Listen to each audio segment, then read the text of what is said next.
Hey, salut tout le monde, c'est Flofik et bienvenue dans Ça va vite, une nouvelle émission consacrée au speedrun. Alors avant tout, avant d'entrer dans le vif du sujet, on va d'abord s'intéresser à qu'est-ce qu'un speedrun. Le speedrun, c'est le fait de finir un jeu le plus rapidement possible en utilisant diverses techniques, bugs ou glitch.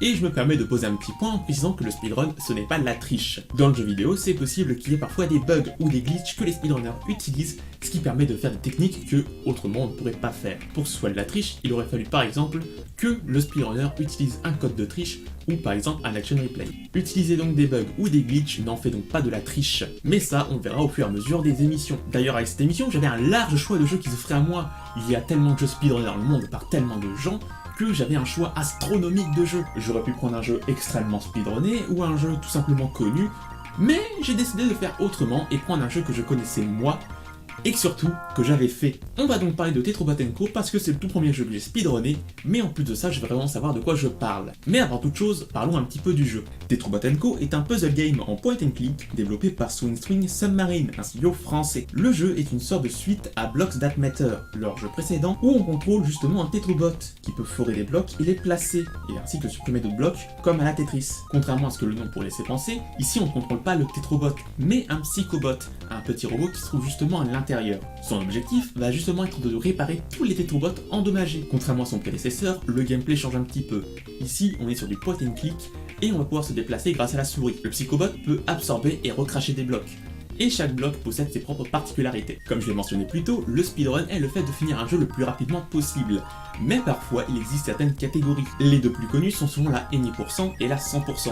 La Any%, c'est vraiment l'aspect basique du speedrun, c'est-à-dire arriver jusqu'à la fin du jeu. Le 100%, comme vous l'aurez deviné, c'est toujours de finir le jeu le plus rapidement possible, mais en récupérant tout ce que le jeu demande. Dans Tetrobot & Co, ce qu'il faudra récupérer, ce sont des memory blocks. C'est ce qui permettra par la suite de réparer les Tetrobots. Mais en plus de ça, il faudra récupérer toutes les clés, ainsi que battre certains slimes. Mais dans le speedrun, il existe parfois d'autres catégories, qui servent simplement soit à avoir du fun, soit simplement finir d'autres objectifs. Pour Tetrobot & Co, il y a deux autres catégories. Une catégorie que j'ai appelée la bot%, qui consiste à réparer tous les Tetrobots, puisque en effet, l'Any% n'implique pas le fait de réparer tous les Tetrobots.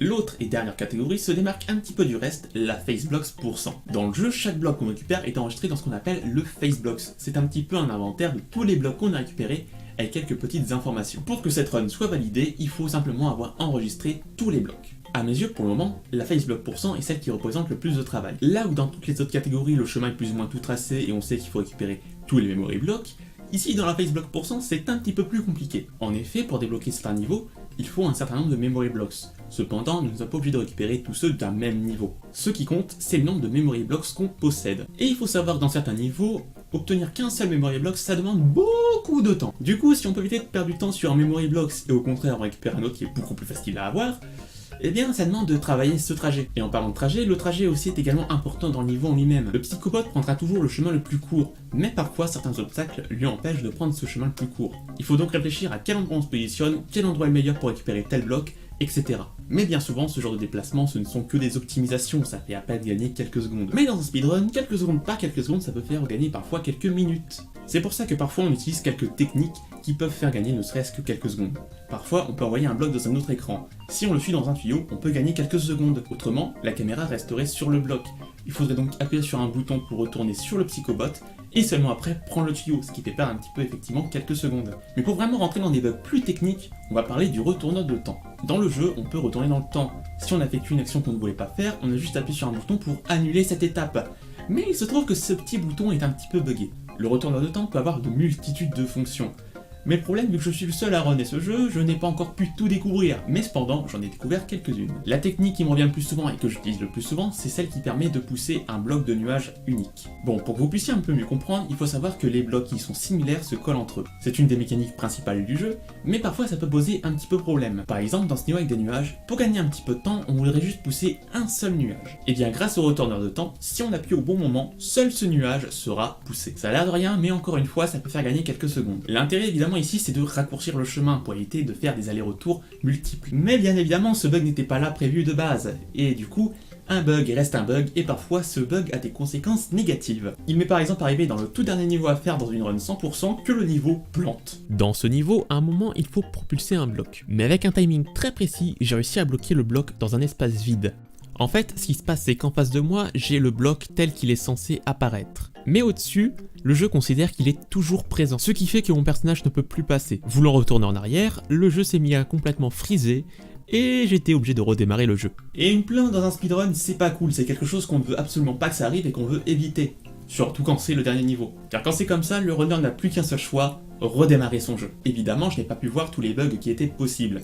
Comme j'ai dit plus tôt, je suis le seul runner sur ce jeu, ce qui fait que du coup ça prend beaucoup plus de temps pour découvrir tout ce que le jeu cache. Mais je suppose qu'avec le temps, je finirai par trouver d'autres bugs bénéfiques qui me permettront de gagner quelques secondes et pourquoi pas quelques minutes. Bon, maintenant parlons un petit peu de l'intérêt du speedrun, parce qu'en effet, finir un jeu le plus rapidement possible, c'est bien, mais est-ce qu'il y a un intérêt derrière tout ça? De manière générale, on pourrait se demander, mais à quoi ça sert un speedrun? À ça, j'ai envie de répondre tout simplement du divertissement, comme n'importe quel autre média. Parfois, un speedrun peut être intéressant à regarder juste parce qu'il y a beaucoup de techniques qui sont utilisées, et parfois d'autres tout simplement parce que c'est beau à regarder. Mais c'est vrai qu'avec Tetrobot, on est un petit peu loin de tout ça, on est vraiment sur un aspect basique. Mais je pense que c'est un petit peu pour ça que je voulais prendre ce jeu. Déjà, c'était une bonne introduction au speedrun, ça me permettait vraiment de me focaliser sur le fait de finir un jeu le plus rapidement possible.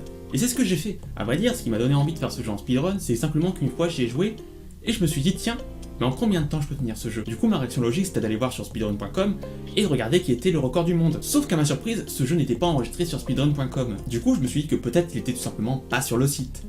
J'ai cherché sur internet et toujours pas de résultat.